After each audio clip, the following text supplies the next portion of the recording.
رانا صاحب.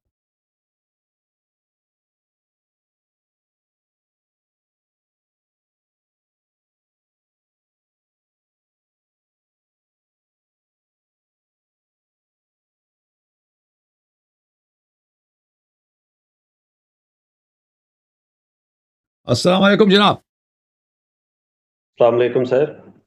کیسے ہیں حضور؟ خیریت سے ہیں آپ؟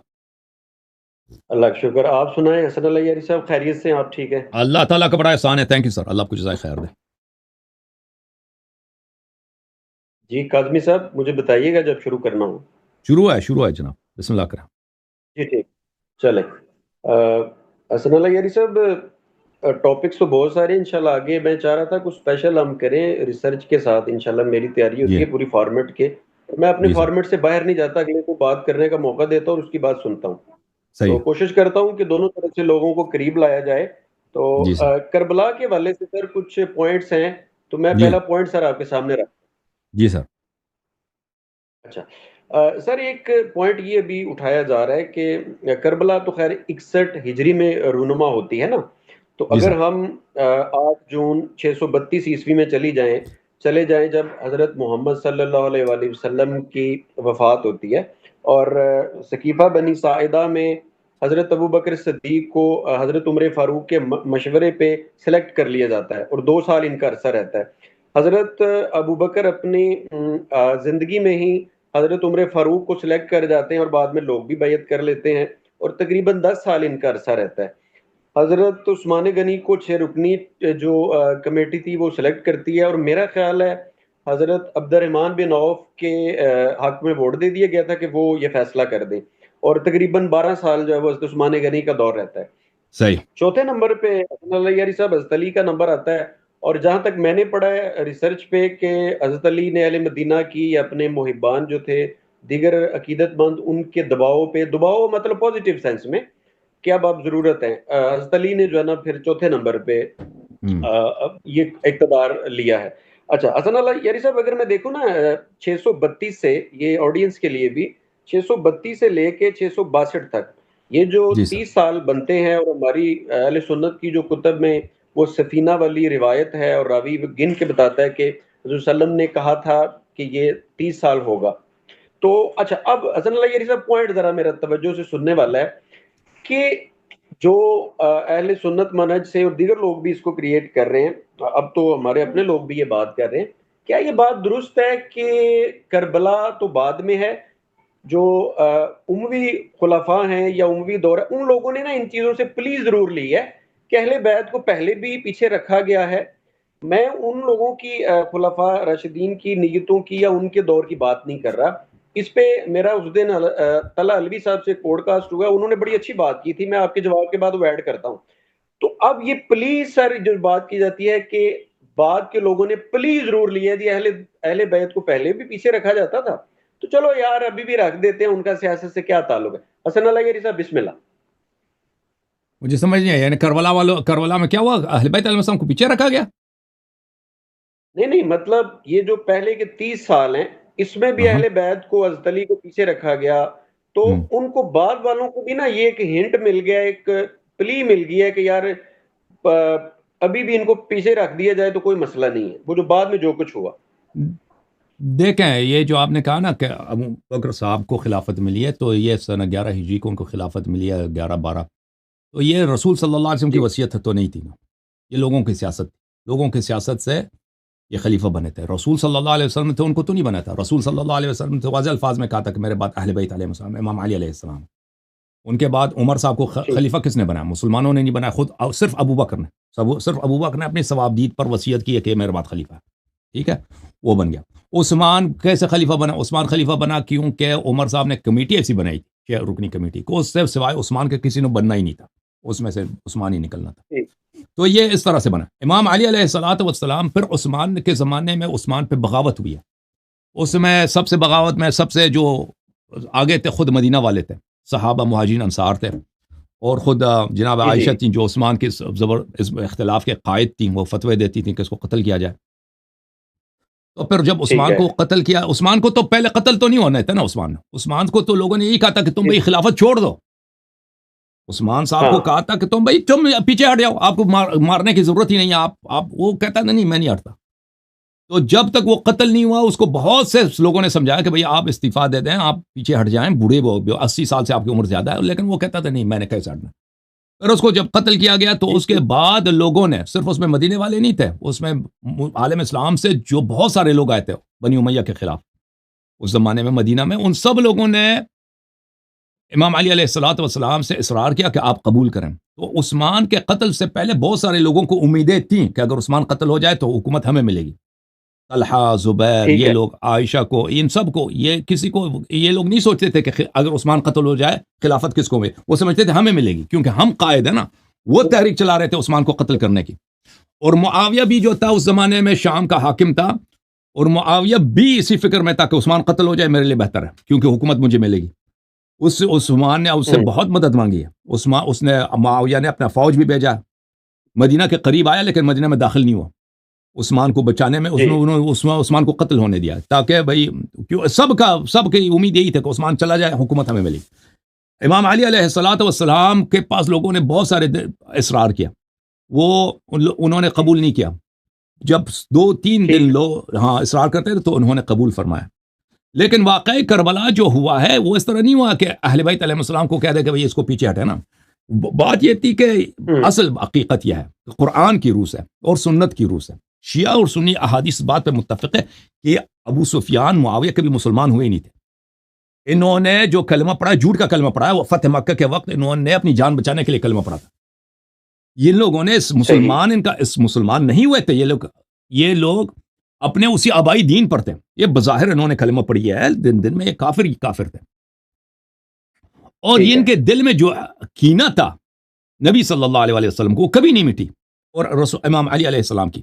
کیونکہ ان کو جو شکستیں ہوئے ہیں، شکست بعد شکست، بدر میں ان کو شکست ہوئی ہے، احد میں بھی ان کو شکست ہوئی ہے. اس طرح احد میں یہ پیروز نہیں ہوئے تھے، مسلمانوں کو بھی شکست ہوئی ہے، لیکن احد میں کفار کو بھی شکست ہوئی ہے. اس کے بعد غزوہ احزاب میں ان کو شکست ہوئی ہے بری طرح سے. اس کے بعد مکہ فتح ہوا. مکہ وہ شہر تھا نا کہ یہ ان کا جو ہے تجارت کا مرکز ہے، ان کے ثقافت کا مرکز ہے، ان کا آبائی شہر ہے. اور ان کا مشرکین کے لیے مقدس شہر ہے. مشرکین کا سب سے مقدس شہر کون سا تھا؟ مکہ تھا. ان کے سب خدائیں مکہ میں تھی.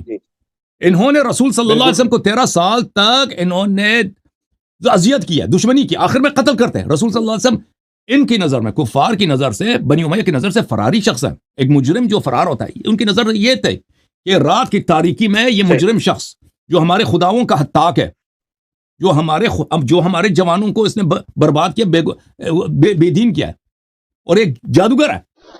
رات کی تاریکی میں ہم اس کو قتل کرتے بھاگ گیا. ان کی نظر سے اگر دیکھیں رسول اللہ صلی اللہ علیہ وسلم کیا ہیں؟ ایک مجرم شخص ہے، ایک جادوگر ہے، ایک مفسد آدمی ہے، ایک جو باپ بیٹے کے درمیان لڑائی ڈالنے والے شخص ہیں، اور یہ یہاں سے فرار ہو گئے. تو ان کے فتنے کو مٹانے کے لیے بار بار مدینے پہ حملہ کرتے ہیں، اور ہر دفعہ ان کی شکست ہوتی ہے. تو آخر میں کیا ہوتا ہے؟ آخر میں یہ ہوتا ہے کہ نبی صلی اللہ علیہ وسلم شان و شوکت کے ساتھ، اللہ کی عزت کے ساتھ مکہ فتح کر لیتے ہیں. اور خاموش ہے بھائی کون. اور فتح مکہ کے وقت رسول صلی اللہ علیہ وسلم اتنے پاورفل ہو چکے ہیں کہ لڑائی کی ضرورت ہی نہیں ہے. یعنی بغیر جنگ کے وہ داخل ہوتے ہیں، اور ان کے خداؤں کو، جن کے سامنے بچپن سے آبا پشت سے یہ سجدے کرتے تھے، نظریں دیتے تھے نا ان کے خداؤں کو، ان کو ایک ایک کر کے توڑ دیتے ہیں بھائی. یعنی ان کے لیے تو موت کی مقام ہے نا. جو کفار قریش ہے ان کے لیے تو مرنے کا موت سے بھی سختر ہے، شدید تر ہے. تو اس وقت ان کو یہ بتایا جاتا ہے کہ تم اگر کلمہ نہیں پڑھو گے تو تم سب جہنم واصل ہو جاؤ گے. ان کو پتہ ہے کلمہ نہیں پڑھیں گے تو اس وقت یہ لوگ، یہ اس کے روایات ان کے اپنے کتب تاریخ میں موجود ہے کہ ابو سفیان کو، یہ حدیث صحیح حدیث ہے، عباس نے پناہ دی ہے فتح مکہ کے وقت ابو سفیان کو، کہ پناہ دیے کہ میں تجھے رسول صلی اللہ علیہ وسلم کے پاس لے کے جاتا ہوں. اس کو لے کے آیا. رسول صلی اللہ علیہ وسلم نے کہا کہ تجھے اب وقت نہیں آیا کہ تو شہادت دے لا الہ الا اللہ. اس نے کہا جی ہاں، اگر کوئی اور خدا ہوتا تو میری حالت زار یہ نہ ہوتی، مجھے یقین ہے اللہ ایک ہی ہے. تو کہا کہ اب شہادت دے دو کہ میں اللہ کی رسول ہوں، میں اللہ کا رسول ہوں، شہادت دے صلی اللہ علیہ وسلم. تو کیا کہا کہ اس پہ مجھے شک ہے. ابو سفیان اس پہ مجھے شک ہے. تو کیونکہ عباس نے اس کو پناہ دی تھی نا، اس کو یہ لگتا تھا کہ مجھے کوئی قتل نہیں. عباس نے کہا کہ بدبخت آدمی شہادت دے دو، میں اپنا پناہ اٹھا دوں گا، تجھے یہیں پہ تیرا گردن کاٹا جائے گا. تو اس نے شہادت دے دیا. ابو سفیان نے جو شہادت دیا ہے وہ تلوار کے زور سے شہادت دی ہے. وہ کہہ بھی رہا تھا اسی وقت کہہ رہا تھا 30 سیکنڈ پہلے، شہادت سے پہلے اس نے کہا مجھے شک ہے رسالت پر. تو اس نے ان لوگوں نے جو شہادتیں دی ہیں یہ کفر کی شہادت دی ہیں. اچھا، اس کے علاوہ مسلمان بننے کے بعد رسول اللہ صلی اللہ علیہ وسلم نے معاویہ کی لعنت کی ہے اور ابو سفیان کی لعنت کی ہے، اور رسول اللہ صلی اللہ علیہ وسلم کے وفات کے بعد ابو سفیان کی حدیث ہے کہ اس نے قریش، ابو بکر، عمر ان سے کہا کہ جنت نار یہ سب جھوٹ ہے، تم جو ہے خلافت کو، یہ پاور ہے، اس کو ایک دوسرے کو، جیسے فٹ بال ہوتا ہے نا، فٹ بال ایک گیند کی طرح ایک دوسرے کو پاس دیا کرو، جنت نار وغیرہ. تو یہ کبھی مسلمان نہیں. اور اس کے علاوہ میرے قرآن میں بہت سارے آیات ہیں واضح طور پر یہ اللہ تعالیٰ شروع سے مکہ سے، یعنی ہجرت سے پہلے اللہ تعالیٰ گارنٹی دے رہا تھا کہ مکہ والے کبھی مسلمان نہیں ہوں گے، ایمان نہیں لائیں گے. ٹھیک ہے نا؟ تو یہ قرآن کی آیات بھی ہیں، صرف حدیث نہیں ہے. تو یہ کبھی مسلمان نہیں ہوتے. تو ان عرض یہ ہے کہ دیکھیں کہ رسول صلی اللہ علیہ وسلم ان کے نظر میں کیا ہے؟ ایک مجرم شخص ہے، اور یہ شخص ایک مفسد شخص ہے، اختلاف ڈالنے والا شخص ہے، اور ان کے خداؤں کا حتاق ہے. جیسے ابھی کوئی ہماری خدا کو گالی دے دے، دیکھیں ہمارے خدا کو گالی دے، ہمارے رسول صلی اللہ علیہ وسلم کو گالی، ہمیں کتنی نفرت ہوگی. تو پھر جب یہ لوگ حملہ کرتے ہیں اس پر، ان کو شکست ہوتی ہے. شکست کیسے ہوتی ہے؟ کہ ان کے سردار سب مر جاتے ہیں. ان کے جو قریش کے جو بنی امیہ کے جو چہیتے، ان کے بڑے اکابر تھے، لیڈر تھے، وہ سب امام علی علیہ السلام کے تلوار کے ذریعے جہنم واصل ہوتے ہیں. تو ان کے دل میں بہت حقد تھا، ان کے دل میں بڑا کینہ تھا. تو یہ کینہ کب ظاہر ہوا؟ امام علی علیہ السلام سے جنگوں میں، صفین میں. انہوں نے امام علیہ السلام سے سب لوگوں نے بیعت کی. معاویہ نے کہا میں بیعت نہیں کرتا. جھوٹا الزام لگا دیا کہ یہاں پہ عثمان کے قاتلین کو ہم بدلہ لیں گے. عثمان کا اگر کوئی قاتل ہے تم پہلے بیعت کر لو نا. امام علی علیہ السلام سے عادل زیادہ کون ہے؟ امام علی علیہ السلام سے زیادہ عادل کون ہے؟ تم مقدمہ اپنا پیش کرو، عثمان کا قاتل فلان فلان ہے. تو باہر یہ سب جھوٹ تھا. عائشہ نے بھی یہی بلند کیا کہ بھئی یہ عثمان کا قاتل. پھر امام علی علیہ السلام کی جب شہادت ہوتی ہے تو پھر کوفے والے ساتھ نہیں دیتے، عراق والے ساتھ نہیں دیتے. امام حسن علیہ السلام کا حکومت اس کو ملتی، معاویہ کو. تو معاویہ نے سنہ 50 سے پہلے اپنے بیٹے یزید کے لیے بیعت لینا شروع کر دیا. لوگوں نے بیعت کرتے رہے. جب وہ سنہ 60 میں معاویہ کی وفات ہوتی ہے تو یزید، لازمی بات ہے وہ اس کا ولی عہد تھا، پہلے سے لوگوں نے بیعت کیا ہوا تھا، تو اس کو فوراً حکومت مل جاتی. حکومت اس کے لیے بغیر کسی زحمت کے، بغیر کسی مزاحمت کے، بغیر کسی قسم کے محنت کے اس کو فوراً حکومت مل جاتی ہے، کیونکہ اس کے والد نے اس کے لیے سب باغدور کی ہوئی تھی. تو اس وقت بنی امیہ، اس میں احادیث بے شمار ہیں کہ بنی امیہ کے دل میں یہی تھا کہ وہ جو فتح مکہ کے وقت ہماری ذلت ہوئی ہے، فتح مکہ، اس کا بدلہ لینا ہم نے. اب وقت آیا اس کا بدلہ لینے کا. تو انہوں نے امام حسین علیہ السلام مدینے سے بھی نکلے، تو اسی لیے نکلے اپنی جان بچانے کے لیے. انہوں نے جو آیت پڑھی ہے مدینے سے نکلتے ہوئے، فخرج منها خائفا يترقب، وہی آیت پڑھی جو موسیٰ علیہ السلام نے مصر سے نکلتے وقت پڑھی ہے کہ فرعون، بالکل، ان الملأ یأتمرون بک ان یقتلوک فاخرج انی لک من الناصحین. ایک مومن تھا فرعون کے دربار میں، وہ بیچارہ دوڑ کے آیا شہر کے دوسرے کنارے سے، موسیٰ علیہ السلام کو ڈھونڈ کے بولا کہ ان لوگوں نے، فرعون کی کیبنٹ نے میٹنگ کی ہے، فرعون کے جو ایلیٹس ہیں، فرعون کے قوم کے سردار، انہوں نے میٹنگ کی ہے، ان کا فیصلہ ہوا ہے کہ موسیٰ کو قتل کیا جائے. آپ بھاگ جاؤ یہاں سے، نکل جاؤ، میں آپ کا خیر ہوں، نکل جاؤ. تو موسیٰ علیہ السلام مصر سے دوڑ کے بھاگ گئے، نکل گئے. حضرت امام حسین علیہ السلام نے یہ آیت تلاوت کی ہے مدینے سے نکلتے وقت.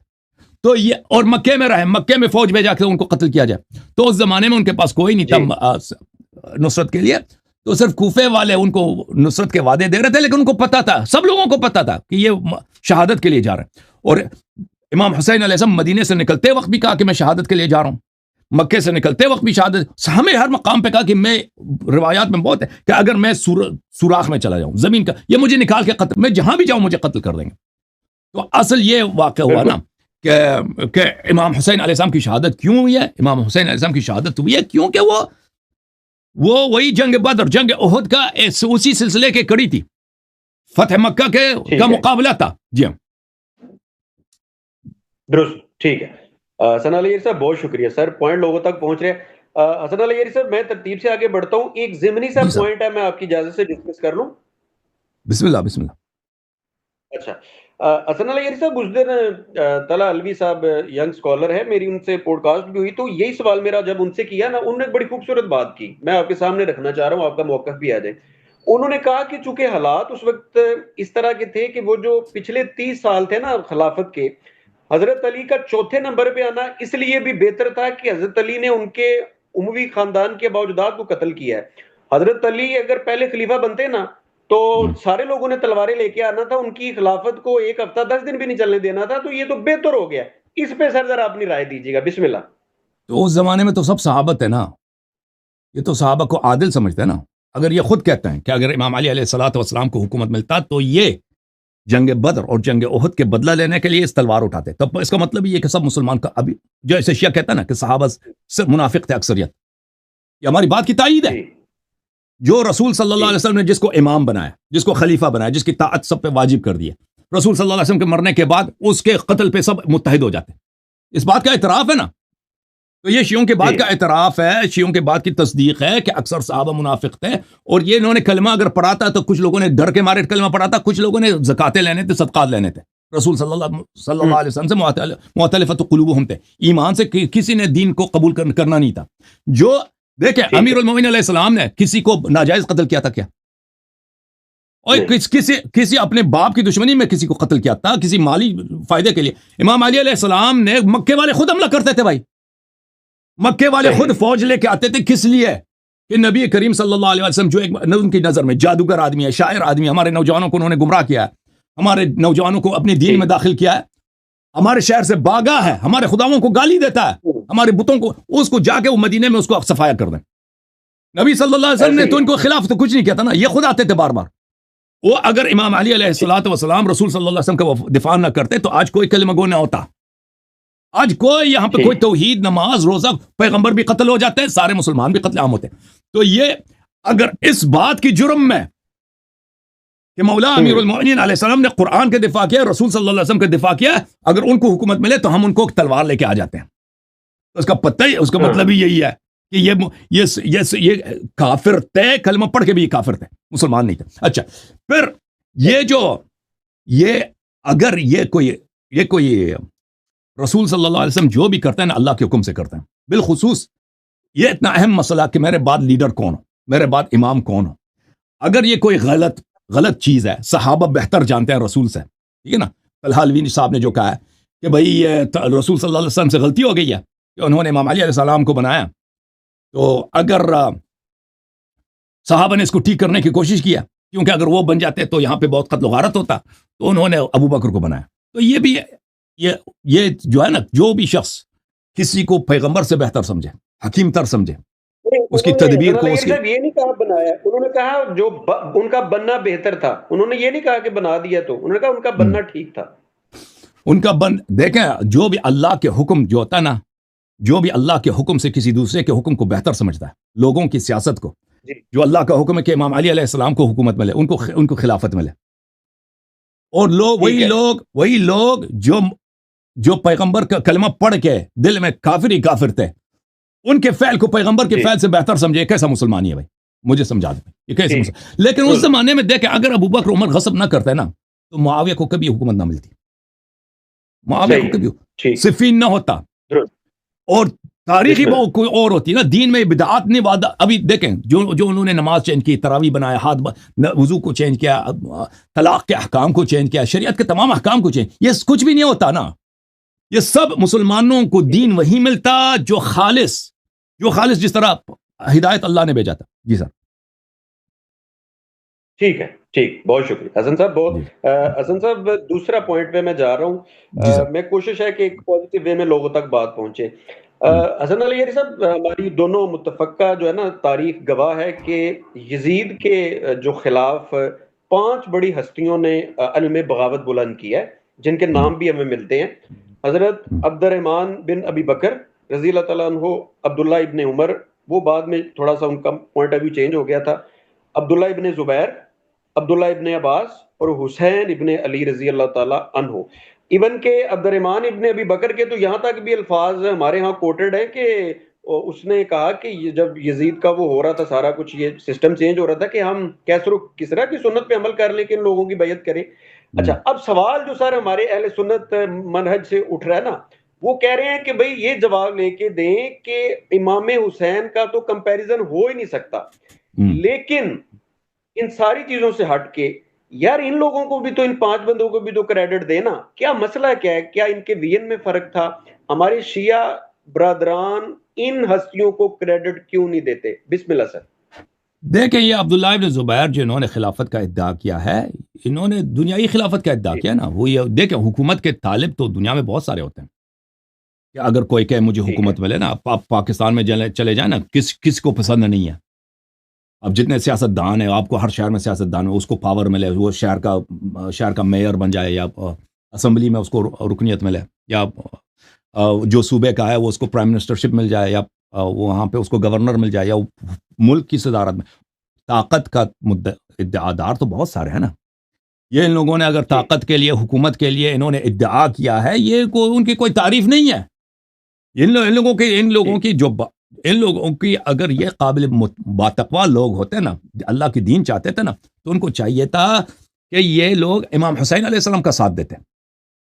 جب امام حسین علیہ السلام کو مکے سے نکالا، اس لیے جا رہے ہیں کہ ان کو مکے میں قتل ہوتی، ان کے پاس دنیا، یہ لوگ کیوں نہیں نکلے ان کے ساتھ؟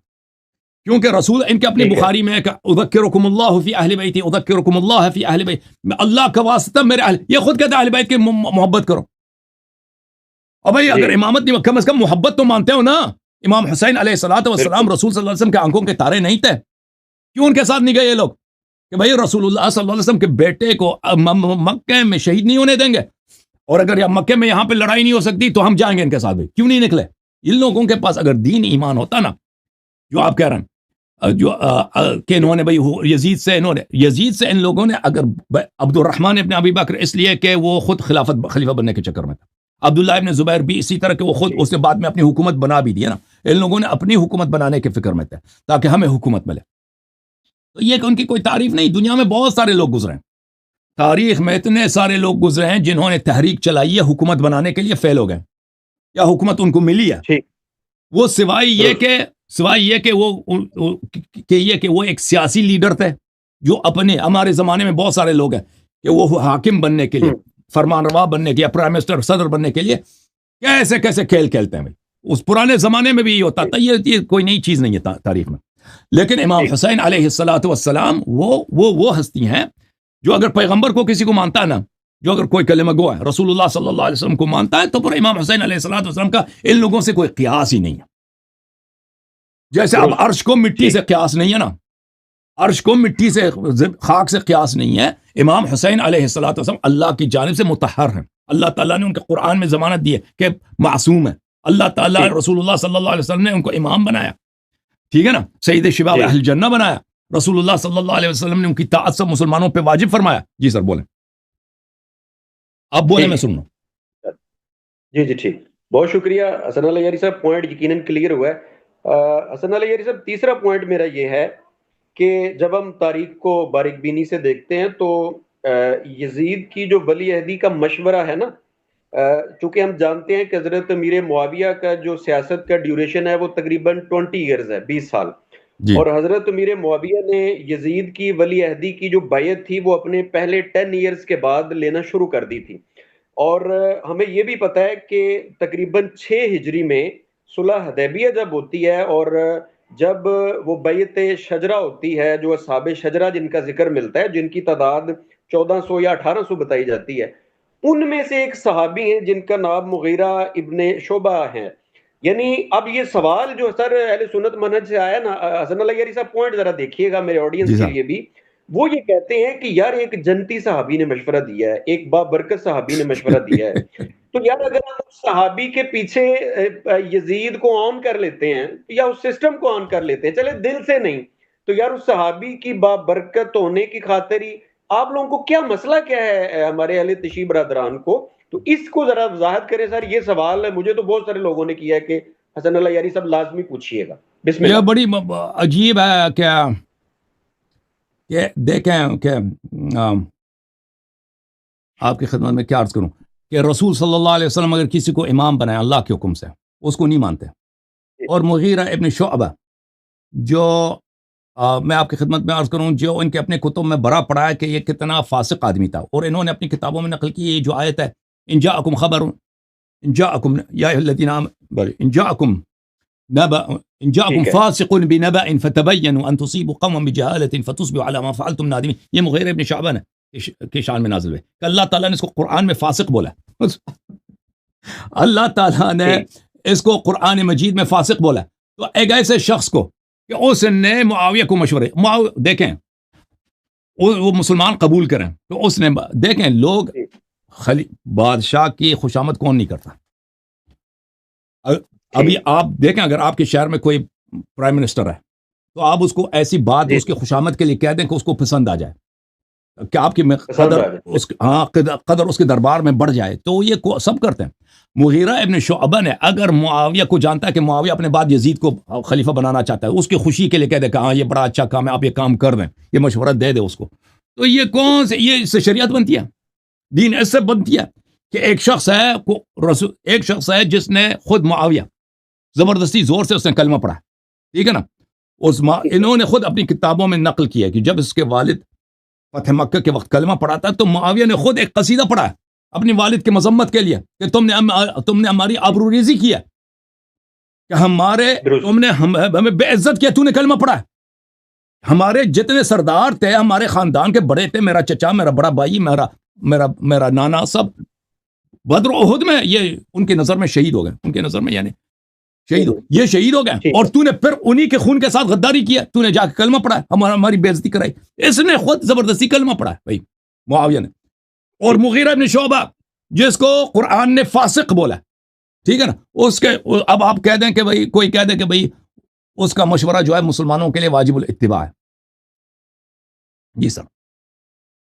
ٹھیک بہت شکریہ حسن علی صاحب، بہت اچھے ماشاءاللہ آپ نے ایک جامع انداز میں.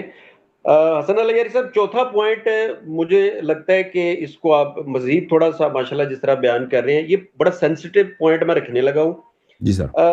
ہمیں پتہ ہے حسن علی صاحب کہ حضرت امام حسین رضی اللہ تعالیٰ عنہ تقریباً جو کتب میں آیا اختلاف بھی ہو سکتا ہے، 28 رجب میں وہ نکلتے ہیں مدینہ سے اور اس کے بعد مکہ آتے ہیں، اور مجھے لگتا ہے شعبان کے کو پہلے ہفتے میں پہنچ گئے تھے. اور مکہ میں آپ کا قیام جو بتایا جاتا ہے وہ 4 ماہ ہوتا ہے. وہاں سے پھر آپ آگے نکلتے ہیں کوفہ کے لیے، یا جو بھی دیگر کتب میں اور نام بھی آئے ہیں. اچھا حسن علی صاحب پوائنٹ یہ ہے کہ یہ ٹوٹل جو ڈیوریشن ہے نا آپ کی اگلے سال کے یعنی محرم تک، یہ کوئی 5-6 مہینے کا سفر تو یعنی ڈیوریشن بن جاتا ہے. اچھا اب مجھے یہ سمجھ نہیں آتی سر کہ یہ جو لوگ امام حسین پہ معاذاللہ الزام لگاتے ہیں کہ وہ جی بڑا ایک جذباتی ڈاکٹرائن میں نکلے تھے، اب دیکھیں 5-6 مہینے کا ٹائم گزرا ہے، پھر انہوں نے اپنے چچا زاد بھائی حضرت مسلم بن عقیل کو وہاں بھیجا ہے. پہلے جہاں تک میرا سر ڈیٹا بتا رہا ہے کہ ان کو میرا خیال ہے شوال کے پہلے ہفتے وہ پہنچ گئے تھے حضرت مسلم بن عقیل کوفہ میں. وہاں جا کے وہ بیعت لیتے ہیں امام حسین کے نام پہ، اور تقریباً بعض جگہوں پہ 15، بعض جگہوں پہ 18,000 تعداد بھی آتی ہے کہ وہ بیعت کر لیتی ہے. اور اس کے بعد جو کچھ ہوا ہمیں پتہ ہے. اور پھر جو ایک صحابی رسول ہیں حضرت سلیمان بن سرد خزائی، وہ خط بھی لے کے آتے ہیں، اور یہ بھی کہا جاتا ہے کہ ایک خط پہ 3-4 لوگوں کے سگنیچر ہوتے تھے، اور بعد ازاں یہ تعداد جو ہے یہ کوئی 20,000 تک پہنچ گئی خطوں کی. اچھا اب سر یہ تمہید باندھنے کا حسن علی صاحب سوال یہ تھا کہ امام حسین کا مقصد کیا تھا؟ یہ جو ناسبی سیٹ اپ کی طرف سے الزام لگایا جاتا ہے کہ جی وہ تو معاذاللہ کرسی یا حکومت کے لالچ میں نکلے تھے. دیکھیں کتنی حیرت انگیز بات ہے کہ 5-6 مہینے ایک بندہ اتنی غور و فکر کرتا ہے، وہ حالات کا جائزہ لیتا ہے، اور یہ الزام لگا دینا. اس سارے سر سینیریو کو ذرا اپنے لفظوں میں اگر آپ بسم اللہ سر. مجھے آپ کے سوال سمجھ نہیں آئی، دوبارہ تکرار کریں سوال کا. سوال سر یہ ہے کہ امام حسین کا مقصد کیا تھا نکلنے کا؟ ہاں عرض یہ ہے کہ میں وہ بتاتا ہوں آپ کی خدمت میں. اس مغیرہ ابن شعبہ کے متعلق ایک اور بات آپ کی خدمت میں کی. عمر کے زمانے میں ایک کوفہ کا اس کو گورنر بنایا تھا عمر صاحب نے، اور ام جمیل ایک صحابیہ تھی، وہ خود بھی صحابیہ، ٹھیک ہے، اور وہ ایک صحابی کی بیوی بھی تھی. تو یہ اس کے ساتھ اس کے زنا کا واقعہ بڑا مشہور ہے کہ سب لوگوں نے دیکھا کہ بھئی یہ دیکھ روزانہ گورنر جو ہے اپنا گھر چھوڑ کے اس عورت کے گھر پہ جاتا ہے.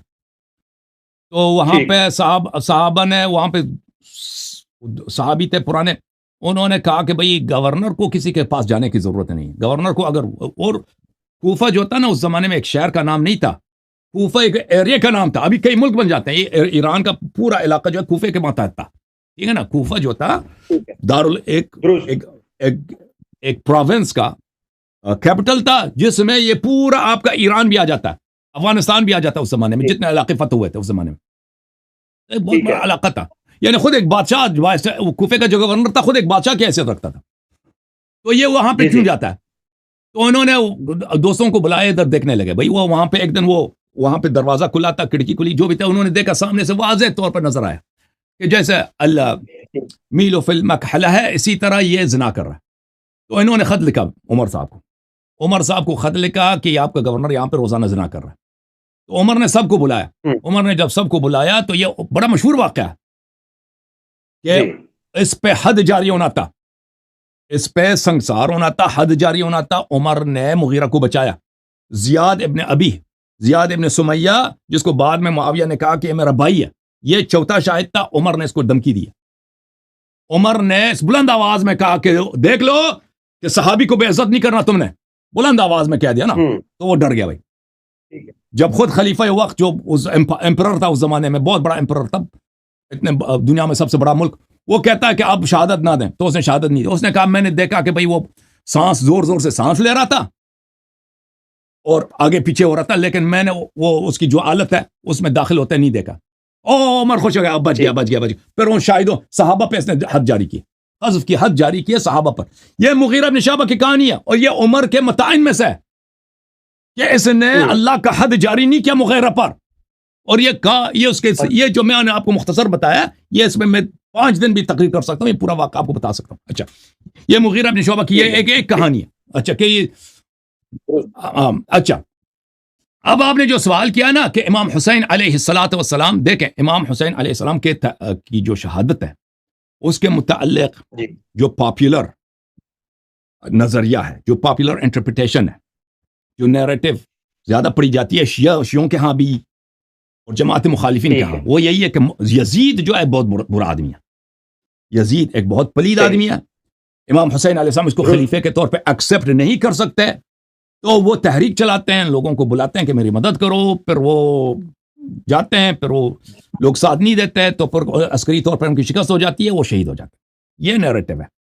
اس کا اصل جو ہے جماعت مخالفین ہے، وہ عمریہ کے ہاں یہ انٹرپریٹیشن کافی مشہور ہے کہ بھئی ابو بکر صحیح تھا، عمر صحیح تھا، عثمان صحیح تھا، معاویہ بھی صحیح تھے. یہ یزید میں کچھ اس طرح گڑبڑ ہے کہ امام حسین علیہ السلام نے ان کو نہیں مانا، ٹھیک ہے نا. اور اس طرح وہ مکے میں کچھ عرصہ تھے، تو مکے سے انہوں نے پھر کوفہ چلے گئے وہاں پہ حکومت بنانے کے لیے، پر شہید ہو گئے. یہ ایک ایسا انٹرپریٹیشن ہے جو بالکل غلط ہے، بالکل باطل ہے. دیکھیں یزید جو ہے اچانک خلیفہ نہیں بنا، جیسے آپ نے خود کہا نا سنہ 50 سے لے کر اس کے والد نے، معاویہ نے اس کے لیے بیعت لینا شروع کیا تھا. امام حسین علیہ السلام کے ہاں بالکل ان کا اپنا خط، امام حسین کو بخوبی پتہ تھا کہ بہت سارے صحابہ نے یزید کے ساتھ بیعت کیا، اکثر لوگوں نے بیعت کیا، جتنے صوبے کے گورنر ہیں وہ سب وفادار ہیں یزید کے. یعنی اگر معاویہ مرتا ہے، یزید اس کی جگہ تخت پہ بیٹھتا ہے، تو کچھ نہیں ہوتا، یعنی کچھ بھی نہیں ہو، کوئی بڑی سیاسی زلزلہ نہیں آتا، کیونکہ پہلے ہی سے وہ سب جو ہے معاویہ نے وہ پریپریشن کی ہے کہ اس کے مرنے کے بعد یزید کو بغیر کسی مشکل کے حکومت ملے. اور امام حسین علیہ السلام کا خط احتجاج میں وہ معاویہ کو خط لکھتے ہیں اور کہتے ہیں کہ دیکھو میں تمہارا، جو لوگ تمہیں چغلی لگاتے ہیں کہ میں نے یہ کیا وہ کیا، یہ چغلی آپ کی جاسوس بہت جھوٹے لوگ ہیں. میں نہ آپ کا جنگ چاہتا ہوں اور نہ آپ اس کا مخالفت کرنا چاہتا ہوں. امام حسین علیہ السلام فرماتے ہیں. اور پھر اس کے باوجود کہ تم نے یہ جرائم کیے، جرائم گننا شروع کرتے ہیں کہ حجر بن عدی کو آپ نے شہید کیا، عمرو بن حمق خزائی کو آپ نے شہید کیا، زیاد بن سمیہ کو تم نے اپنا بھائی بنایا، اور زیاد بن سمیہ نے کتنے بے گناہ لوگوں کو شہید کیا. اور پھر یمن میں جو حضرمی حضرات تھے ان کا قتل عام تم نے اسی لیے کیا کہ علی علیہ السلام کے عقیدے پر ہیں. زیاد نے تمہیں خط لکھا کہ یہاں پہ یہ حضرمی والے جو ہیں یہ علی علیہ السلام کے ابو تراب کے عقیدے پر ہیں. تم نے خط لکھا کہ جو بھی ابو تراب کے عقیدے پر ہیں ان سے محبت کرا، ان سب کو قتل کرو. اور تم نے ان سب کو قتل عام کر دیا، حالانکہ ابو تراب کا عقیدہ وہی عقیدہ ہے جو رسول اللہ صلی اللہ علیہ وسلم کا عقیدہ ہے، اور تمہیں زبردستی اس عقیدے میں تمہیں داخل کرایا گیا تھا.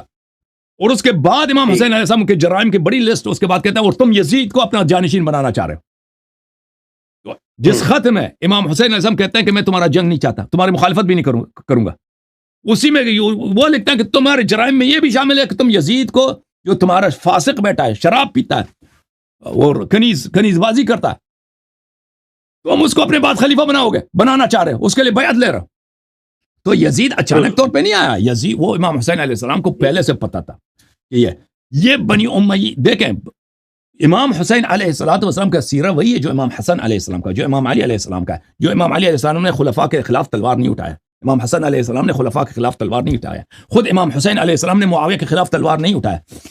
امام حسین علیہ السلام مدینے میں شہید ہو جاتے ہیں۔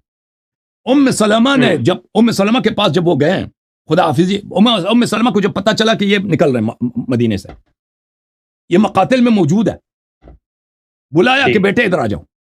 وہ ام سلمہ رضی اللہ عنہا رسول اللہ صلی اللہ علیہ وسلم کی بہت ہی محترم خاتون ہے، بہت با ایمان خاتون ہے، اہل بیت علیہ السلام کے بہت چاہنے والے، اور انہوں نے امام حسین علیہ السلام جب ننھے تھے، چھوٹے تھے، تو ام سلمہ رضی اللہ عنہا نے ان کی خدمت بھی کی تھی پرورش میں، امام حسین علیہ السلام کے بچپن میں خدمت بھی کی تھی پرورش میں، تو ایک طرح سے ان کی ماں کی حیثیت بھی رکھتے ہیں امام حسین علیہ السلام کے لیے۔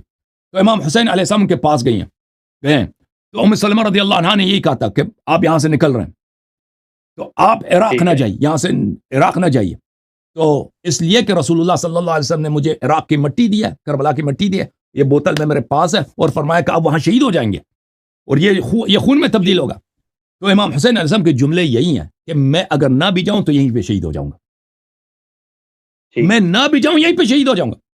امام حسین علیہ السلام کا وصیت موجود ہے مقتل ابی مخنف میں اپنے بھائی محمد حنفیہ کو، کہ فرماتے ہیں کہ اے بھائی، میں مکہ، یہاں سے مکہ چلا جاؤں گا، اور اگر مکہ میں مجھے امن ملے، مکہ میں محسوس کروں کہ یہاں پہ مجھے امن ہے، میرے لیے خطرہ نہیں، تو میں وہیں پہ اقامہ کروں گا۔ اور مدینہ سے نکلتے وقت کس آیت کی تلاوت کیا میں نے بتایا، وہ حضرت موسیٰ علیہ السلام کے جو فرعون سے اپنی جان بچا کے جا رہے تھے۔ تو امام حسین علیہ السلام یہ نہیں تھا کہ یزید کہ اگر وہ بیعت کرتے یا یزید کو خلیفہ مانتے تو ان کو رہنے دیتے۔ میں نے آپ کی خدمت میں عرض کیا کہ بنی امیہ کبھی مسلمان نہیں ہوا، اور یزید کے اپنے اشعار ہیں، عبداللہ بن زیاد کے اپنے اشعار ہیں، لیت اشیاخی ببدر شہیدوا من جزع الخزرج من وقع العسل، کہ کاش میرے آبا زندہ ہوتے تھے آج کے زمانے میں، بھلے کہ میرے جو بدر میں جو ہمارے شہداء ہیں، بدر میں یعنی مشرکین کے جو شہداء ہیں، قتیل ہیں، وہ ہوتے تو وہ دیکھ لیتے کہ میں نے کیسا ان کا انتقام لیا ہے۔ جو امام حسین علیہ السلام کے سر مبارک کو جب ابن زیاد کے سامنے رکھا گیا نا، کیا کہا یوم بیوم بدر، آج ہم نے بدر کا بدلہ لیا۔ تو امام حسین علیہ السلام اس طرح نہیں تھا کہ امام حسین علیہ السلام نے تحریک چلائی ہے، یہ انٹرپریٹیشن غلط ہے۔ اگر امام حسین علیہ السلام تحریک چلاتے اپنے زمانے کے سب سے بڑے خلافت کے، یعنی بہت بڑی طاقتور حکومت جو بنی امیہ کی تھی، تو ان کے جملے ہوتے، ان کے خطبے ہوتے، ان کے خطوط ہوتے کہ بھائی میں یہ کام کرنا چاہتا ہوں، یہ اس طرح، یہ کوئی چھوٹا کام تو نہیں ہے۔ اس کے برعکس امام حسین علیہ السلام تقیہ کے طور پر اپنی جان بچانے کے لیے، اپنے اولاد کی جان بچانے کے لیے مکہ گئے تھے، کیونکہ وہ لوگ صرف امام حسین علیہ السلام کو شہید نہیں کرنا چاہتے تھے، وہ امام حسین علیہ السلام کو خوب اس طرح جیسے کربلا میں شہید کیا تھا نا، اسی طرح شہید مارنا چاہتے تھے، تاکہ بدر، احد اور فتح مکہ کا انتقام لے لیں۔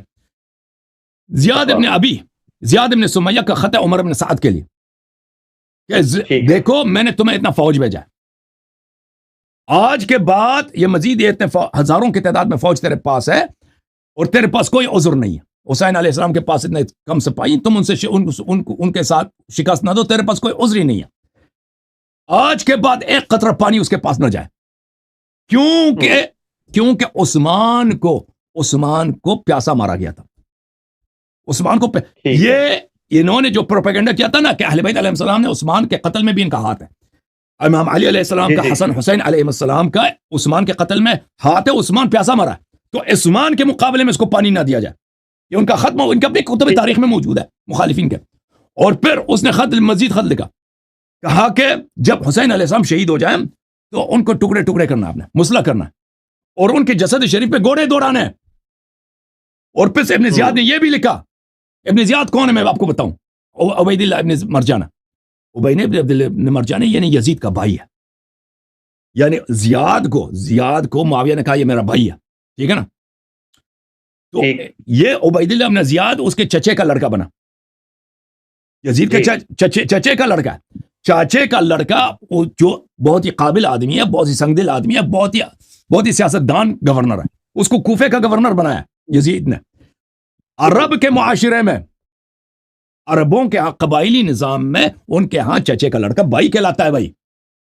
چاچے کا لڑکا صرف چاچے کا لڑکا صرف چاچے کا لڑکا نہیں ہوتا، بھائی ہوتا ہے، وہ شاہی خاندان کا اہم فرد ہوتا ہے، ٹھیک ہے۔ اس نے کیا لکھا عمر بن سعد کو؟ عمر بن سعد کو خط لکھا کہ دیکھو امام حسین علیہ السلام کے جسد پہ تم نے گھوڑے دوڑا، کس لیے گھوڑے دوڑا؟ اس نے کہا کہ مجھے پتہ ہے مرنے کے بعد اس کو کوئی اثر نہیں ہوگا، اس نے یہی اپنے خط میں لکھا، مجھے پتہ ہے کہ مرنے کے بعد آدمی کو وہ درد نہیں، تکلیف نہیں ہوتی کہ بھئی آپ کو اس کے جسم مزید اس کے جسم پہ تلوار ماریں یا گھوڑے دوڑائیں، لیکن میں نے قسم کھایا ہے کہ اگر حسین مجھے ایک دن ہاتھ لگے تو میں نے اس کے ساتھ یہی کرنا ہے۔ میں نے قسم کھایا کہ دیکھو انہوں نے کب سے تہیہ کیا رکھا تھا۔ اور ایک بات میں مزید بتاؤں آپ کو کہ امام حسین علیہ السلام نے تحریک نہیں چلائی ہے، جنہوں نے خط لکھا ہے وہ اکثر بنی امیہ کے تھے، کوفہ بلانے کے لیے وہ بھی بنی امیہ کے افراد تھے۔ یہ بنی امیہ کے لوگ کیوں خط لکھتے ہیں؟ ان لوگوں کو بھائی اکساتے ہیں کہ تم خط لکھو، ٹھیک ہے نا۔ سرداروں نے جنہوں نے خط لکھا، بنی امیہ میں کافی سارے، کوفے میں کافی سارے بنی امیہ تھے، انہوں نے خط لکھا امام حسین علیہ السلام کو، تو وہ چاہتے تھے کہ امام حسین علیہ السلام کو کسی طرح مکے سے نکال دیں، ٹھیک ہے نا۔ اور جب امام حسین علیہ السلام حج کا موسم آتا ہے، مکے سے نہیں نکلتے تو مکے میں فوج بھیجتے ہیں تاکہ وہیں پہ ان کا خاتمہ کیا جائے۔ تو بہرحال یہ جو امام حسین علیہ السلام کو یہ کہا جاتا ہے کہ انہوں نے کوئی تحریک چلائی ہے، ہم اس بات کو نہیں مانتے۔ امام حسین علیہ السلام جیسے امام جعفر صادق علیہ السلام تھے، خلفاء کے خلاف تلوار نہیں نکالی ہے، انتظار فرج کیا، اور چیوں کو فرمایا افضل الجہاد انتظار الفرج۔ یہی امام حسین علیہ السلام کا سیرت تھا، اور ان کے خطبے، ان کے جملات بہت زیادہ اس معنی میں۔ جی سر بولیں۔ ٹھیک ہو، میں آپ کا خادم۔ بہت شکریہ جزاک اللہ حسن اللہ یاری صاحب۔ مجھے لگ رہا ہے انشاءاللہ کہ پوائنٹ لوگوں تک پہنچ رہا ہے، اور امید ہے کہ لوگوں کے ذہن ایک دوسرے کے قریب آئیں گے۔ چونکہ آپ نے حسن اللہ یاری صاحب کوفیوں کا ذکر کیا ہے تو ایک بڑا اہم پوائنٹ ہے، آپ کی اجازت سے سر میں ذکر کرنا چاہتا ہوں یہاں پہ۔ جی سر۔ حسن اللہ یاری صاحب کچھ کتابوں کے، اہل سنت منہج کی کتابوں کی اور ایک دو شیعہ کتب کے بھی میں نام لوں گا، پہلے میں وہ بتا دیتا ہوں کہ یہ بات میں اپنی طرف سے نہیں کرنے لگا۔ المعجم الکبیر تبری، اور اس کے بعد مصنف ابن شیبہ النہایہ والبدایہ تاریخ ابن کثیر کی، اور اسی طرح آگے چل کے اسد الغابہ، اور آخری جو میں نام لے رہا ہوں حسن اللہ یاری صاحب جلال العیون، یہ اہل تشیع کی بڑی معتبر کتاب۔ اچھا، ان ساروں میں سر لکھا گیا ہے، ان ساری کتابوں میں، کچھ میں آپ کو کوٹیشنز بھی بتاتا ہوں اور بڑی خطرناک باتیں بیچ میں، یہ سارے رائٹر مصنف یہ کہتے ہیں کہ جو امام حسین کا قاتل تھا نا، وہ تو سنان ابن انس نخی کوفی تھا۔ اب میرا پوائنٹ ذرا دیکھیے گا، یہاں تک کہ امام تبری نے تو یہاں تک اس کے شعر بھی بیچ میں کوٹ کیے ہیں کہ جب وہ قتل کر کے آیا نا تو اس نے جا کے وہاں شعر پڑھا کہ میرے اونٹوں کو سونے چاندی سے بھر دو، لاد دو، میں نے عرب کے بہت بڑے بادشاہ کو قتل کیا، اور پھر انہوں نے بتایا جن کی جد بڑی عظیم تھی اور وہ خود بادشاہ تھا۔ اچھا، اسی طرح مصنف ابن شیبہ نے بھی ایگزیکٹ یہی لکھا ہے۔ اور ایک چیز جو امام ابن کثیر نے لکھی ہے نا حسن اللہ یاری صاحب، وہ کہتے ہیں کہ کہا جاتا ہے کہ امام حسین کو قتل شمر نے کیا ہے، بعض کہتے ہیں مزہج نے کیا ہے، بعض کہتے ہیں کہ عمر ابن سعد نے کیا ہے۔ وہ کہتے ہیں نہیں، یہ تینوں لوگ قاتلین میں شامل نہیں ہیں، جو عمر ابن سعد تھا یہ تو صرف اس کا سلار تھا قافلے کا، قتل تو سنان نے کیا ہے، وہ بھی اس کا نام لیتے ہیں۔ ایون اسد الغابہ میں یہ لکھا ہے، وہ کہتے ہیں کہ یہ جو کہا جاتا ہے نا خولی بن یزید نے قتل کیا، وہ کہتے ہیں نہیں، خولی بن یزید نے صرف اٹیک کیا تھا، حملہ کیا تھا یا گرایا تھا، کچھ اس طرح کے لفظ ہیں۔ اچھا، اب جو سر پوائنٹ میں لانا چاہ رہا تھا حسن اللہ یاری صاحب، جلال العیون میں نا، اب مجھے بتانا بھی ہے کہ کیا یہ تاریخ ٹھیک بتاتی ہے۔ وہ کہتے ہیں کہ جلال العیون میں جو ہے نا راوی امام زین العابدین ہے اس روایت کے، جو میں ابھی بتانے لگا ہوں، اس میں وہ لکھتے ہیں کہ قاتل جو سنان ابن نخی ہے، اور اس نے جب دربار میں سر پیش کیا اور وہاں جا کے اس نے بڑا فخر کیا، اور اس نے کہا میری سپر کو سونے چاندی سے بھر دو، میں نے بڑے امام کو قتل کیا ہے، پھر ان کا حسب نسب بتایا۔ آگے چل کے انہوں نے جو آخری جملہ کوٹ کیا نا، وہ کہتے ہیں کہ یہ جو ابن زیاد تھا، ابن زیاد کو جب یہ پتہ چلا نا تو ابن زیاد بڑا غصہ ہوا اس پہ، سنان پہ. اس نے کہا تو نے اتنے بڑے آدمی کو قتل کر دیا. اور پھر ابن زیاد نے خود سنان ابن انس نخی کو قتل کرنے کا حکم دے دیا. حسن اللہ یاری صاحب، جو الزام لگایا جا رہا ہے شیعہ برادران پر کہ قاتل تو آپ کے جو ہے نا وہ گھر میں بیٹھے ہیں، کوفی ہیں، اور آپ یہ عمر ابن سعد اور شمر اور یہ تو سارے لوگ انہوں نے نکال دیے. بسم اللہ سر. دیکھیں یہ اس طرح تو مجھے نہیں معلوم. یہ آپ نے جتنی کتابوں کا نام لیا یہ شیعہ کتابیں نہیں ہے، صرف اس میں جلاء العیون جو ہے وہ اتنا معتبر کتاب بھی نہیں ہے، فارسی کی کتاب ہے علامہ مجلسی رحمہ اللہ کی. اور میں ٹھیک ہے، آپ کی خدمت میں جلاء العیون میرے سامنے ہے. تو اس نے بھی اگر نقل کیا ہو نا تو اس نے مخالفین سے نقل کی. مخالفین کی روایات تو ہماری کتب میں آ جاتے ہیں نا، لیکن وہ مصدر بھی ذکر کرتے ہیں کہ ان فلان کتاب میں یہ مطلب آیا. ٹھیک ہے نا. تو یہ اگر کیونکہ مجلسی جو ہیں وہ 11ویں صدی کے عالم ہیں، 11ویں صدی یعنی بہت متاخر ہے مجلسی رحمہ اللہ. اور یہ جلاء العیون بھی انہی یعنی 11ویں صدی کے صفویہ دور کی ایک کتاب ہے. تو یہ اہل بیت علیہ السلام کی کوئی حدیث روایت نہیں ہے کہ ابن زیاد نے کہا کہ بھئی اس کو قتل کریں کہ یہ امام حسین علیہ السلام کو اس نے قتل کیا. بھئی ابن زیاد نے اتنے فوج بھیجے، ہزاروں کے ہزار فوج بھیجے، اس نے حکم دیا کہ پانی نہ دو، اس نے حکم دیا کہ قتل کرو، اس نے حکم دیا کہ بھئی ان کے جسد مبارک پہ گورے دوڑا. اور پھر جب ان کا سر مبارک آیا اس نے سر مبارک جو ہے سونے کے تشت میں رکھا، شاہی دربار ہے، سونے کے تشت میں رکھا اور اس کو بے حرمتی کیا.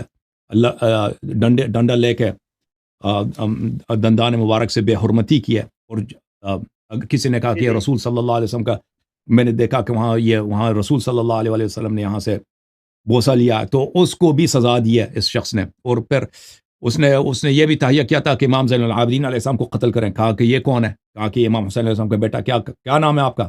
میرا نام علی ہے. تو کہا کہ میں نے سنا کہ علی کو اللہ نے قتل کیا کربلا میں، علی بن الحسین کو. تو اس نے کہا کہ وہ میرے بڑے بھائی تھے، اللہ نے قتل نہیں کیا، تم لوگوں نے قتل کیا اس کو. تو اس نے کہا اس کو مار دو، قتل کرو. تو اب بی بی حضرت زینب سلام اللہ علیہ کھڑی ہو گئی اور انہوں نے آغوش میں لیا اور کہا کہ اگر قتل کرنا ہے تو پہلے مجھے قتل کرنا ہوگا، اگر میرے بیٹے کو قتل کرنا ہے تو پہلے مجھے قتل کرنا ہوگا. تو زیاد نے دیکھا کہ اب تو یہ تو سب کے سامنے ہم ایک خاتون کو قتل کریں، یہ تو نہیں ہو سکتا. پھر اس نے کہا ویسے بھی یہ بیمار ہے، یہ بیماری سے ہمیں اندازہ نہیں ہے کہ یہ زندہ نکلے گا، یہ ویسے بھی بیمار ہے، مر جائے گا. تو اس نے پھر تو یہ باتیں کہ یہ لوگ بری ہو، یہ ایک مضحک بات ہے، یہ ایک مضحک بات ہے. یہ جی ہاں کہ یہ اس نے مسلم بن عقیل کو امان دے کر قتل کیا. ٹھیک ہے نا. مسلم بن عقیل کو کیسے قتل کیا؟ پہلے کہا کہ بالکل آپ تشریف، آپ ہمارے مہمان بنے، بھائی مہمان، ہم آپ کو امان دیتے ہیں، لڑائی کی کیا ضرورت ہے، آپ آ جائیں. جب قسمیں دی ہیں کہ بھائی بزرگوں کو بھیجا کہ بھائی آپ تلوار زمین پہ رکھ دیں، آپ ہمارے مہمان، ہم اللہ کی قسم، رسول کی قسم صلی اللہ علیہ وسلم، ہم آپ کو باعزت طور پہ رخصت کریں گے. ان کو پکڑ کے قتل، تو یہ قتل کیا ان کو. تو یہ تو اور ابن مرجانہ، کون ابن مرجانہ کا دفاع کرتا ہے بھائی؟ زیاد کا کون دفاع کرتا ہے؟ مجھے تو نہیں معلوم. وہ جاہل ٹائپ کے جو مولوی ہیں نا، جاہل گلی محلے کے، ان کو جو تاریخ نہیں پتا، جو نہیں جانتے کہ یہ لوگ کون تھے، انہوں نے ان کے اپنی کتابوں میں ان کے متعلق کیا لکھا ہے، زیاد نے کیسے یہ دیکھو. یہ معاویہ نے کیا کیا؟ معاویہ نے کہا کہ زیاد میرا بھائی ہے، حالانکہ وہ ثقیف کا آدمی تھا، اس کے والد کا نام تھا عبید ثقیف قبیلے طائف میں سے تھا. تو سب کو پتہ یہ تیرا بھائی نہیں ہے. کہتا ہاں میرے والد نے اب دیکھیں بے شرمی، دیکھیں کس حد تک بے شرمی، کس حد تک بے شرمی. آج کی دنیا میں ہندوستان کا جو وزیر اعظم ہے ہندو ہے، ہندوستان کا جو صدر ہے بھئی، امریکہ کا جو صدر ہے، جو مثلا وہ شراب وغیرہ بھی پیتے ہوں گے، وہ مثلا اگر ان کا کوئی گرل فرینڈ زنا وغیرہ بھی کریں اس کو نہیں چھپاتے، یعنی شرم نہیں آتی، وہ بھی اس طرح بے شرمی نہیں کرتے. اس نے کیا کہا سب کے سامنے دربار میں، کہا کہ ہاں میرے والد نے، ابو سفیان نے اس کے ماں کے ساتھ زنا کیا. پھر وہاں پہ پمپ جو تھا اس زمانے میں طائف میں ایک پمپ تھا. پمپ سمجھتے ہیں نا؟ پمپ کس کو بولتے ہیں؟ وہ شخص بولتے ہیں پمپ کو جو عورتوں کی سپلائی کرتا ہے، جس کا کاروبار ہے، ہاں، بدکار عورتوں کو وہ زنا کے لیے پہنچاتا ہے کسٹمرز کے لیے. اس کو پکڑ کے لے کے آئے کہ کیا ہوا بھائی؟ ہاں، اس نے کہا جی ہاں بالکل، ابو سفیان شہر میں آئے تھے، اس نے مجھے پیسے دیا کہ مجھے اچھی عورت کی ضرورت ہے زنا کے لیے، تو میں نے زیاد کی والدہ صاحبہ کو ان کے لیے سپلائی کیا تھا. تو یہ تو زیاد کے لیے مرنے کا مقام ہے نا. زیاد نے کیا کہا؟ زیاد نے کہا ہاں البتہ اب شہادت آئے تو میں اس کا بھائی ہوں. وہ بھی مان گیا رمیادی. یہ بھی اس نے اتنے کتنے بغیرت تھے یہ لوگ کہ اس نے خود قبول کیا سب کے سامنے. اس کے بھائیوں نے لعنت کی زیاد پر. آپ کو پتا ہے زیاد کے جو بھائی تھے، اس کے بہت سارے بھائی تھے، انہوں نے لعنت کیا کہ تو نے کیا بے عزتی کرائی ہمارے خاندان کی. تو نے اپنی ماں کو تو نے مان لیا، تیری ماں زانیہ تھی. اس کے شعراء نے کیسے اس کے بعد میں، البتہ اس زمانے میں کسی جرأت نہیں تھی، شعراء نے بعد میں بڑے اشعار لکھے اس مسئلے پر. تو اسی لیے تاریخ میں اس کو زیاد ابن ابی سفیان کوئی نہیں کہتا. سب لوگ کہتے ہیں زیاد ابن ابی، اس کے اپنے یا زیاد ابن سمیہ. اور یہ رسول صلی اللہ علیہ وسلم کی واضح حدیث، الولد للفراش وللآخر الحجر، کہ اگر کوئی شخص کسی عورت کے ساتھ زنا بھی کر لیتا ہے، اگر وہ عورت شادی شدہ ہے تو بیٹا جو ہے اس کے والد کا ہوگا، بیٹا جو ہے شوہر کا ہوگا. زناکار کا بیٹا نہیں کہلائے گا اگر زنا ثابت. تو انہوں نے شریعت کو اتنے بے شرمی. اب یہ لوگ جو یہ تاریخ کے مسلمات میں سے، یہ تو میں وہ چیز نہیں جو میں بنا رہا ہوں، یہ شیعہ کتب سے نقل کر رہا ہوں، یہ ان کی اپنی کتابیں، تاریخ طبری، الکامل فی التاریخ، ان کی اپنی کتابیں بری پڑی ہیں. ان کے اپنے خلفاء نے کتنی اس بات پہ شہادت دی ہے کہ یہ زیاد کی تاریخ ہے، یہ زیاد ابن، یہ صحابہ کی تاریخ ہے، یہ ان کے ماموں جان معاویہ کی تاریخ. یہ تو ایک صفحہ ہے. ایسے کالے صفحات، ایسے شرمناک صفحات جو کوئی ہندو نہیں کرتا، جس کا کوئی ایتھیسٹ اس طرح کام نہیں. ان لوگوں نے یہ کام کیا. اب جا کے اس کی تطہیر کرو، شیعوں کے مذمت میں، شیعوں کے ضد میں آ کر اس کی صفائی پیش کرو کہ جی ہاں اس نے امام حسین علیہ السلام کا قتل نہیں کیا. شرم ہے، تو لعنت ہے ایسے مولویوں پر. ٹھیک، بہت بہت اچھا سر، ماشاءاللہ، جزاک اللہ. یہ سب تقریباً آخری پوائنٹ ہے، اور میں اس کو ذرا بڑے تحمل سے یہ پوائنٹ میں رکھ رہا ہوں، سننے والے بھی، ہمارے آڈینس کے لیے یہ ایک تھوڑا لرننگ کی چیز ہے، جس طرح آپ ماشاءاللہ جامع انداز میں بیان کر رہے ہیں. اور یہ سوال میں نے اس دن ان سے طلحہ علوی صاحب سے بھی رکھا. انہوں نے ایک بڑی، حسن علی صاحب ایک بڑی یونیک بات کی، میں وہ اینڈ پہ آپ کو بتاتا ہوں. اچھا، حسن علی صاحب مختار سقفی کے حوالے سے نا، میں نے یہ چیزیں خود بھی پھر اس کو ویریفائی بھی کیا ہے کہ ہماری ترمذی اور صحیح مسلم میں جو حضرت اسما والی وہ حدیث ہے نا، جس میں انہوں نے اس کے سامنے یہ کوٹیشن اپنی دی تھی حجاج کے سامنے کہ کذاب کو تو ہم دیکھ چکے، ظالم تم ہو. اس حدیث کو لے کے نا تو بہت ساری کومنٹری اور بہت ساری لوگوں دوبارہ شروع سے آپ اپنے پوائنٹس دوبارہ شروع سے کہہ دیں. معاف کیجیے، ایک چیز کو دیکھ رہا تھا، میرا دھیان نہیں تھا. دوبارہ شروع سے.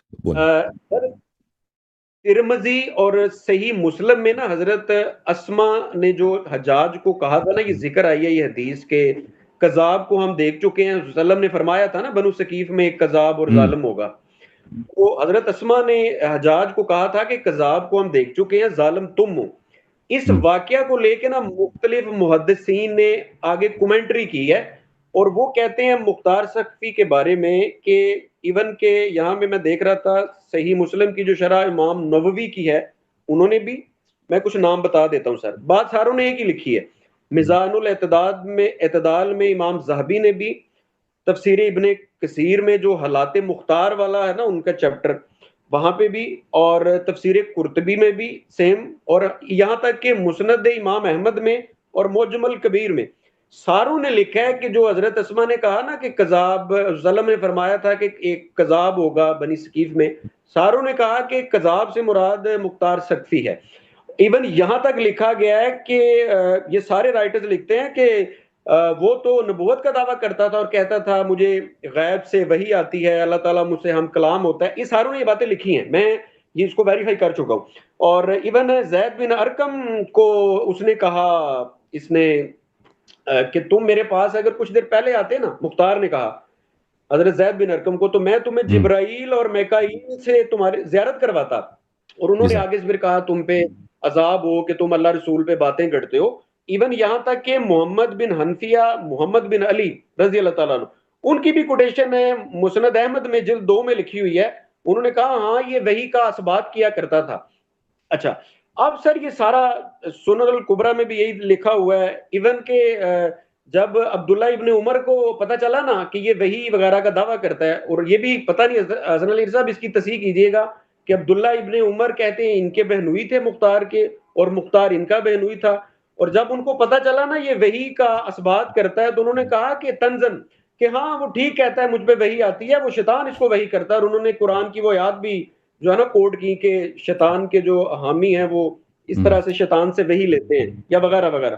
اچھا اب سر پوائنٹ یہ ہے، ابن حبان نے بھی یہی لکھا ہے، امام زیبی بھی کہتے ہیں کہ کذاب مختار ہے، کہ اب ہماری جو نئی نسل ہے نا، کنفیوژن جہاں پہ پیدا ہو رہی ہے، آیا اس کو ویلن بنایا جائے، آیا اس کو ہیرو بنایا جائے. میں نے جب طلحہ الوی کے سامنے یہ سوال رکھا نا، انہوں نے حسن اللہ صاحب، پھر میں آپ کو انشاءاللہ آپ کے حوالے کر رہا ہوں، انہوں نے کہا کہ مجھے کہا رانا غضنفر صاحب بات یہ ہے کہ ہم یہ پیچھے کر دیتے ہیں کہ اس نے کرسی کے لالچ میں امام حسین کے قاتلین کو قتل کیا.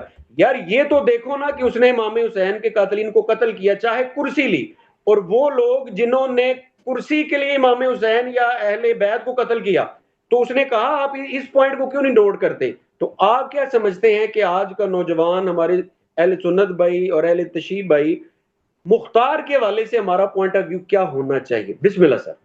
دیکھیں مختار کے متعلق یہ جو مذمت ہے نا کہ وہ بہت اس طرح کی نبوت وغیرہ کے دعوے، یہ تو لازمی بات ہے. اس نے ایک تحریک چلائی، پھر اس کو شکست ہوئی، وہ پھر قتل ہوا نا بنی امیہ کے ہاتھوں. بنی مروان نے اس کو شکست دی، آخر میں اس نے حکومت اپنی بنا دی کوفے میں، عراق میں، پھر آخر میں اس کو شکست ہوئی ہے. تو لازمی بات ہے تاریخ وہی لکھیں گے جو تاریخ جو فاتح ہیں، جو وکٹوریس ہیں. تو اگر مختار اگر وہ جیت جاتا، مختار اگر بنی امیہ کو شکست دے دیتا اور شام کو پکڑ لیتا اور وہ اپنی خلافت قائم کر لیتا، تو لازمی بات ہے آج جماعت عمریہ اس کو امیر المؤمنین کہتے ہیں.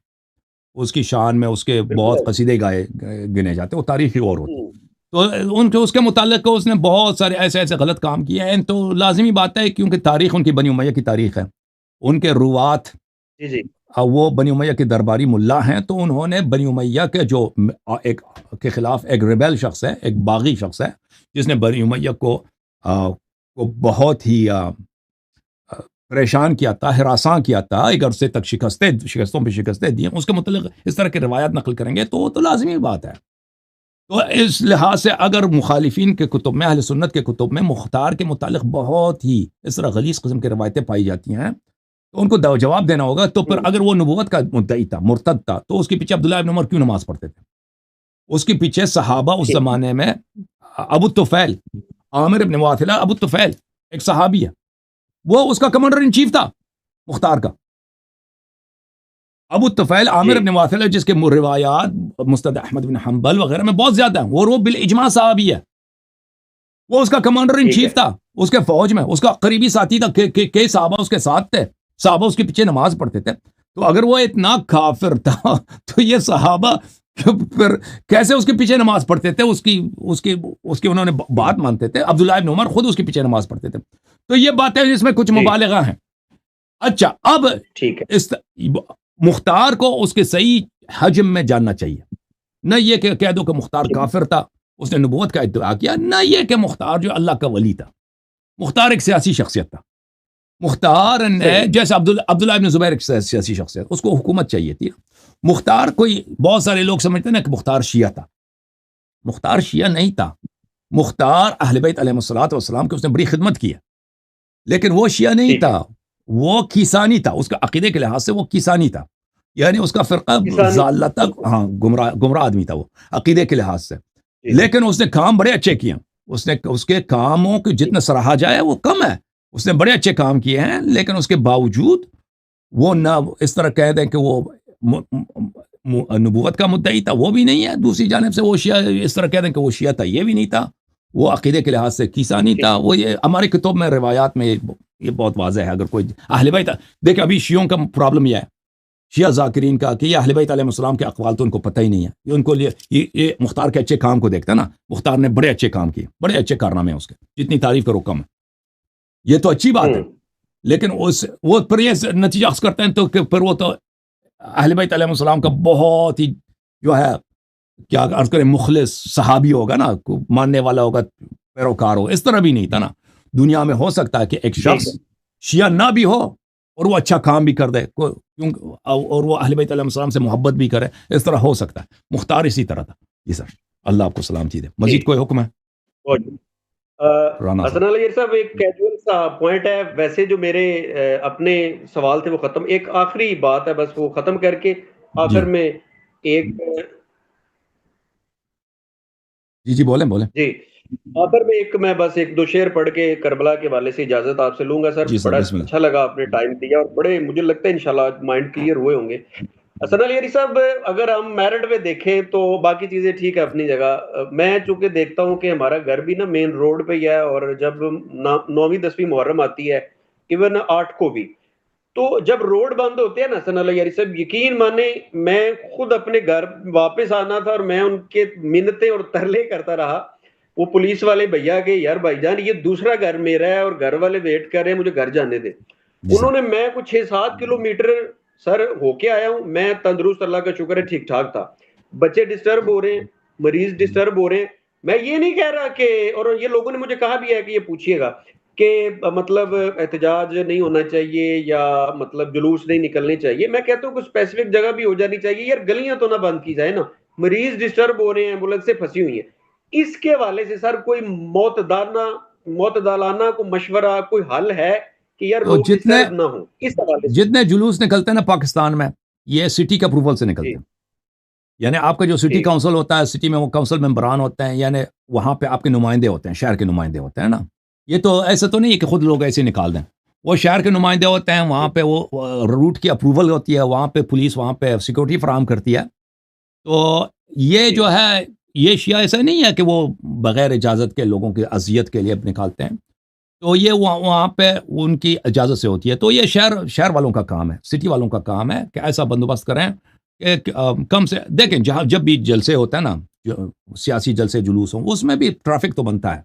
اس میں بعض لوگوں کو اپنے گھر دیر سے پہنچنا پڑتا ہے. بہت سارے ایسے وجوہات ہوتے ہیں. کبھی فوجی کوئی قافلہ گزر رہا ہو، اس وقت بھی لوگ ٹریفک جام ہو جاتی ہے. بہت سارے وجوہات ہو سکتے ہیں.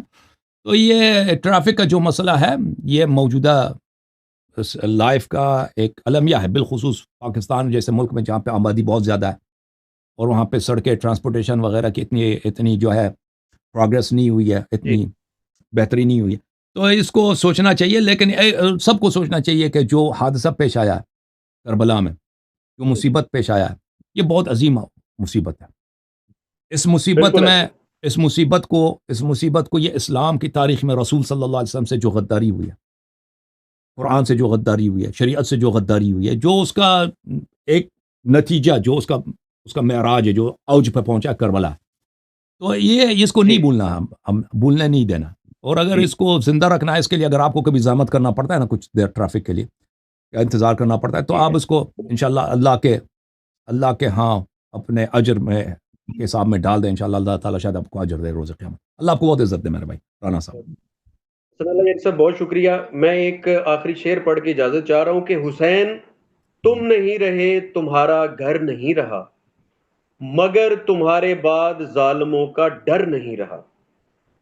خون نکلے گا تیری آنکھوں سے، میں تجھے کربلا سناتا ہوں. نتیجہ کربلا سے مختلف ہو یا وہی ہو، نتیجہ کربلا سے مختلف ہو یا وہی ہو، مدینہ چھوڑنے کا فیصلہ کرنا پڑے گا. حسن اللہ یاری صاحب بہت شکریہ. خوش رہیں، تھینک یو سر، آباد رہیں. جزاک اللہ. Thank you. اللہ آپ کو بہت عزت دے. Thank you sir. اللہ آپ کو بہت سلامتی دے.